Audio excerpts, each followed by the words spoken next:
In today's Apple Daily, I don't have a great deal of voice, but we are talking about the new packs for GarageBand and breaking down everything that we're expecting this fall from Apple. I'm iCaversary and I simplify Apple so that everything just works for you, and if you want the latest Apple news, leaks and rumours every weekday at 12 UTC, like this video, subscribe to the channel and ring the notification bell so that you don't miss anything, including our anniversary 6-hour live stream with some of the biggest Apple YouTubers on the planet. So apologies for my voice today, it's a little bit scratchy, a little bit kind of sorry. It's the only one I've got. First of all, Apple has released some new GarageBand packs. These, I believe, are mainly for the iOS and iPadOS version, although I would assume they will be coming to the macOS version as well. But these include remix packs for Dua Lipa and Lady Gaga. Gaga? Lady Gaga? That person. So there will be upcoming today at Apple Sessions where you can learn to remix these, and that will be alongside some of Apple's own creatives who will take you through the process. I would assume, based on the other Today at Apple Sessions that they've been doing online, that you'll also get some kind of real industry people helping out with that. It's a really cool idea, and it means that you get a whole bunch of royalty-free packs that you can use in future too. And alongside these remix sessions, Apple is providing a variety of these royalty-free loops, beats, instruments, drum kits, synth patches, and samples created by Boys Noise, Mark Lettieri, Oakfielder, Selection, Take a Day Trip, Tom Mitch, and Track Girl. And I've not heard of any of those people, so I guess this is good. But to be completely honest, all of the stuff that Apple gives you for free in these packs is just like a nice thing. I actually use quite a lot of stuff in GarageBand when I'm making things like the music for these videos. These are all made by me in GarageBand, and in probably about half an hour is how long it took me to make them. So yeah, it's pretty cool. Right, let's get on to our main story for the day, which is breaking down what is still to come from Apple in 2021, what we've got coming at the events that we kind of know about, what we are not sure about, and when we think they're going to come, because we've probably got 2 to 3 events coming at the end of this year. Starting off with the easy stuff. The iPhone 12s or 13. So we say it's the easy stuff, we don't know what it's going to be called yet, but marketing names are one of the things that are really quite tricky with Apple. Let's call it iPhone 13 just for the sake of ease here, but be aware that it could be the 12s. So the iPhone 13 mini and 13 will be getting a new camera layout with the 2 cameras in the bump laid out diagonally, which means you can squeeze in slightly bigger lenses. That is nice.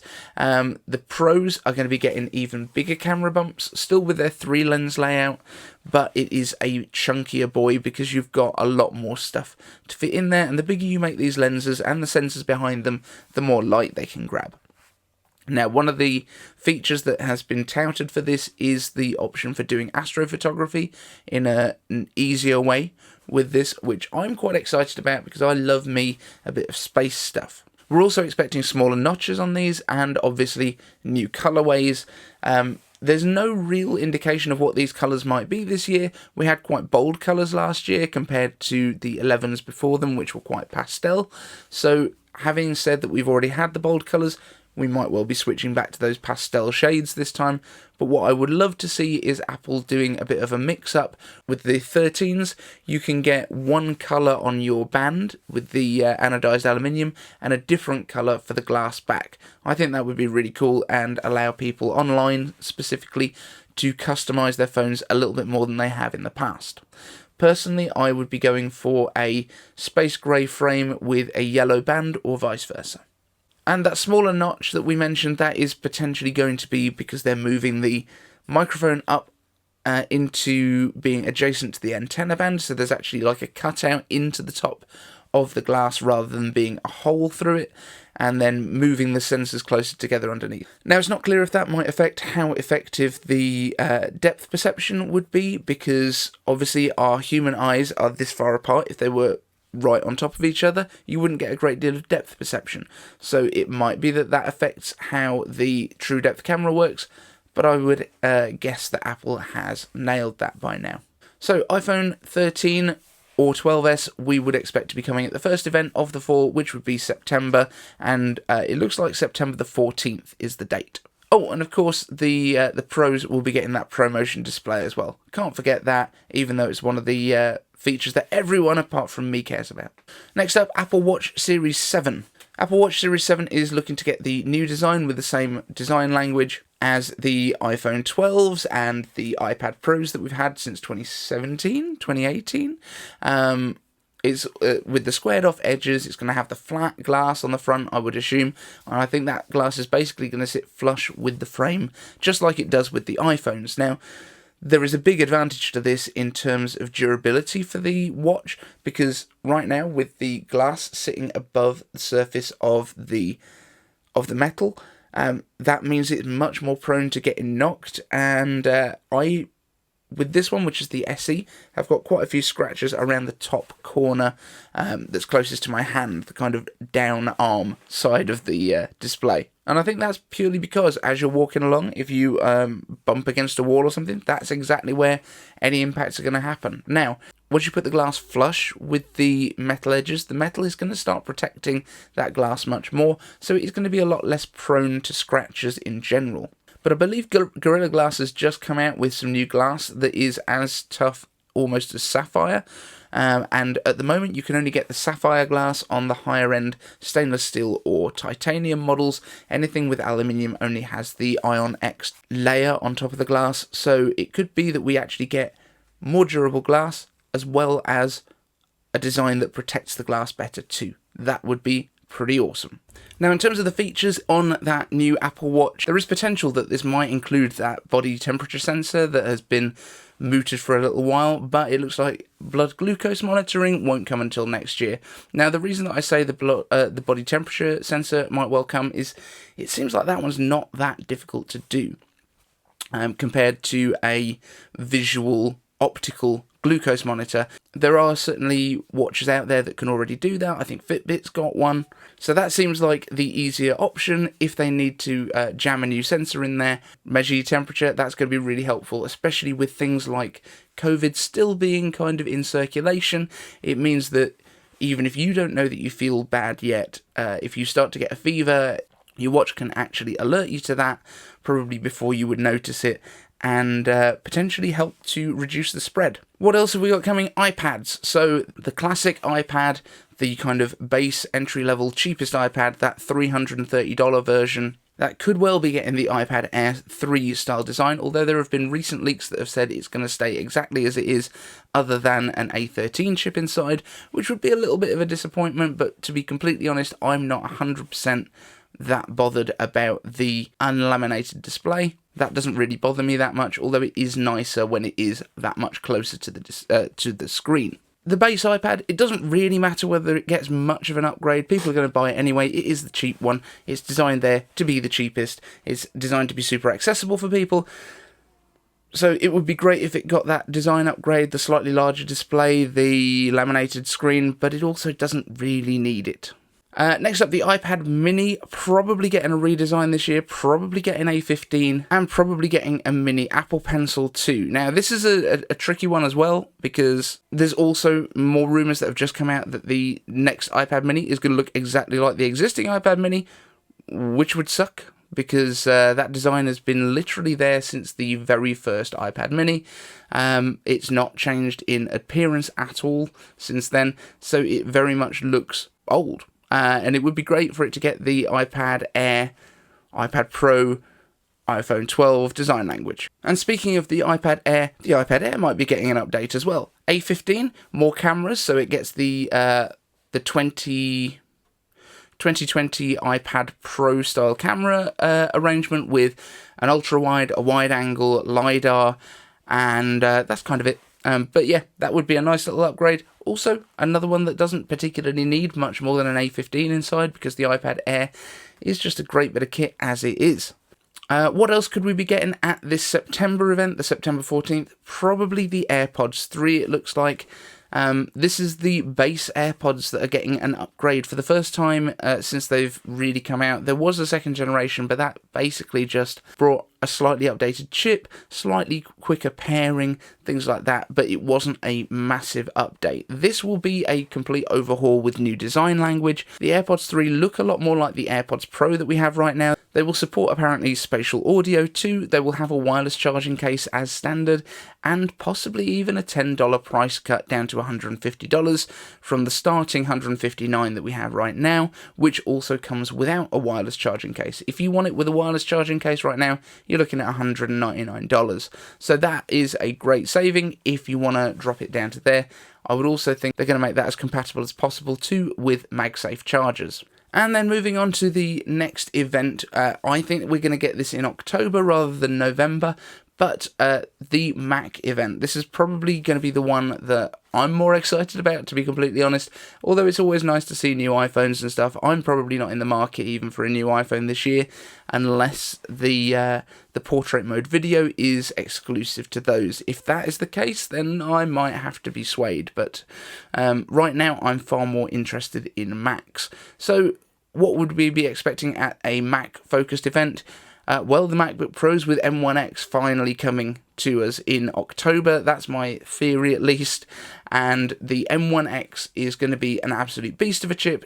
10 cores, 8 of those performance cores, so double the performance cores that we get in the M1 right now. That is going to give it some epic performance. We're also looking at getting back a lot of the ports that have been missing since 2015. So HDMI is coming back, MagSafe is coming back, SD card readers are coming back, as well as the Thunderbolt ports and USB-C ports that we have right now. So that is going to be pretty amazing. That's going to be 14-inch and 16-inch sizes, and that's going to have the mini LED displays, which is, as far as we know, what has delayed the launch so far. Now, coming without a mini LED display, we are also expecting to get the new Mac Mini with M1X. That is the desktop version. That is, again, similar ports to what we have currently on the Mac Mini M1. I think a couple of extra USB-C ports, but it also looks like it might be losing a headphone jack based on the renders that we've seen so far. Not quite sure why. Maybe they're going to a USB-C audio interface of some sort where there'll be a better quality output, but that's still going to make it a little bit awkward compared to what we have right now. And then, of course, the iMac that we are sadly not really expecting this year. We're now expecting to see the new iMac, the 27-inch replacement, which is probably going to be between 30 and 32 inches. That is probably going to be delayed until next year from the looks of things, and this comes down to kind of engineering challenges, but I would think there's a possibility that this is getting a mini LED display as well. That might be the other reason that this is being pushed. If they're having problems with the smaller displays, doing stuff that's at sort of 30 inches plus is probably going to be even more challenging to get those perfect panels without dead pixels and without issues like that. So that's my guess, at least, is that they might be delayed until next year. But then I think we are going to settle into a bit more of an annual upgrade cycle. So we get 2 big release dates every year, but it'll be one for the new silicon cores, which go into the iPhone and the iPad straight away. Then we get our M series chip, which boosts the cores halfway through the year, and then we get our massively multi-core version at the same time as the following version of the silicon comes out, if that makes sense. I don't think I'm explaining this well.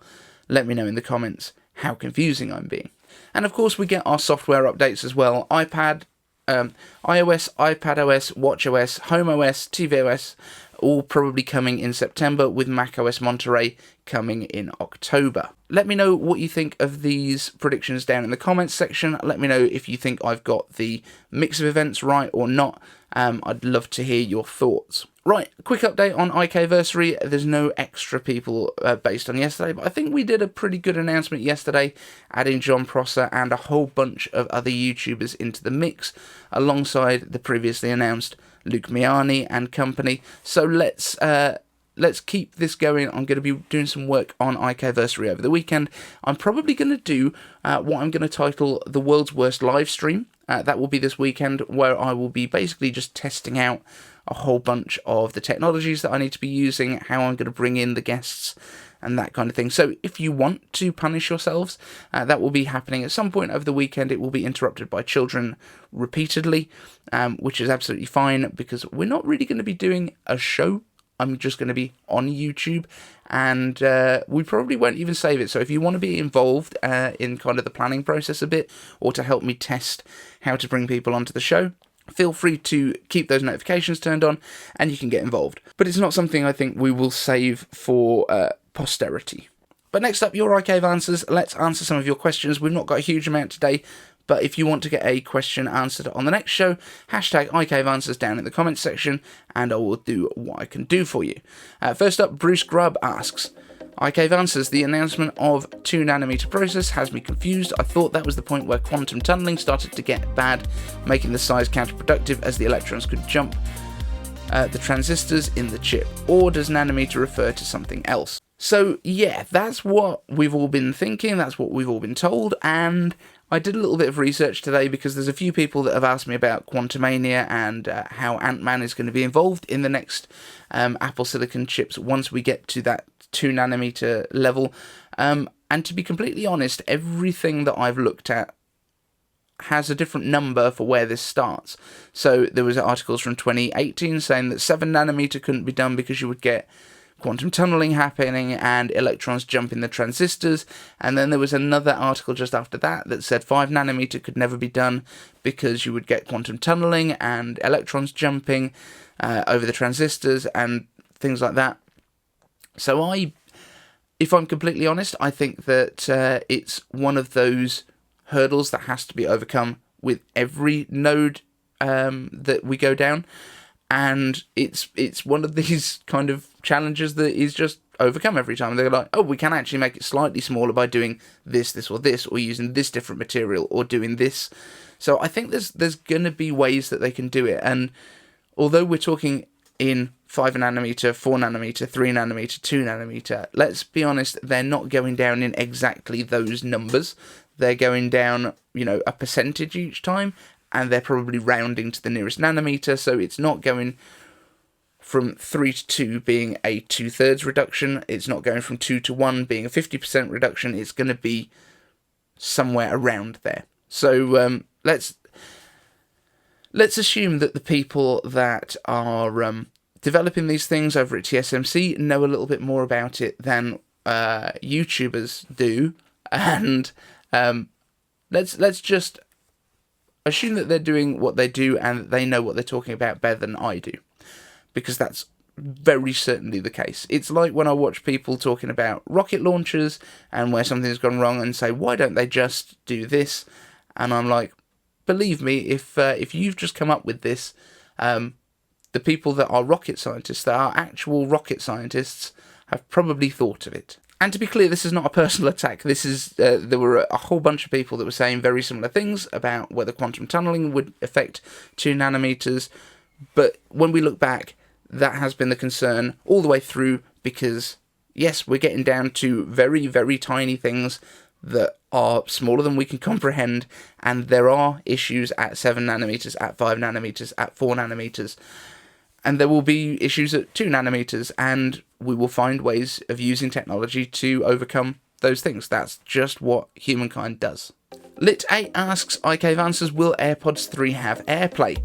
And this is a really interesting question, because it looks like all the AirPods we've already got might already have AirPlay capability built in, and we're waiting for Apple to kind of do the big switch on. And I feel like when Apple does introduce them at the September event, that might be the time when they go, and all of the AirPods that we've got out there right now, we have found a way to reconfigure the technology inside them, so there's this firmware update coming, which is going to allow them to use AirPlay instead of Bluetooth as their main system for sending stuff, because we already choose it from the AirPlay menu in the iPhones, but basically it would be the idea of it using a Wi-Fi signal rather than a Bluetooth signal in order to send more signal across, basically more bandwidth, being able to get more information from your device to your AirPods, which would also assist in Apple's lossless and high quality versions that they have built into Apple Music.